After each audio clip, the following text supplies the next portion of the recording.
Welcome to another video. So আজকে আমরা যাব টেলিটক কাস্টমার কেয়ারে। সো সিলেট শহরে টেলিটক কাস্টমার কেয়ার কোথায়?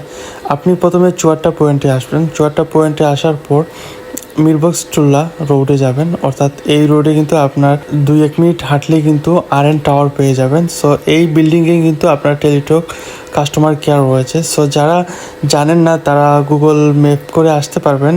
টেলিটক কাস্টমার ওয়েবসাইটে কিন্তু তাদের লোকেশন দেওয়া রয়েছে। সো আমি চলে এসেছি কাস্টমার কেয়ারে, এখানে RN টাওয়ারের 2 তলায়। বাট এসে কিন্তু দেখি বন্ধ। তাদের অফিস কিন্তু 4টার সময় অফ হয়ে যায়, কারণ এটা সরকারি কাস্টমার কেয়ার, সেই জন্য তাড়াতাড়ি বন্ধ হয়ে যায়। সো আমরা এসেছিলাম একটা কাজে, আমি আমার ফ্রেন্ড একটা কাজে একটা সিম তোলার জন্য, বাট এসে দেখে কিন্তু অফ হয়ে গেছে। সো আপনাদের কোনো হেল্প যদি লেগে থাকে তাহলে অবশ্যই 4টার আগে চলে আসবেন। সো ভিডিওটি বুঝে থাকলে অবশ্যই কমেন্ট করে আপনার মোটামুটি জানাবেন এবং সাবস্ক্রাইব করতে ভুলবেন না। ধন্যবাদ।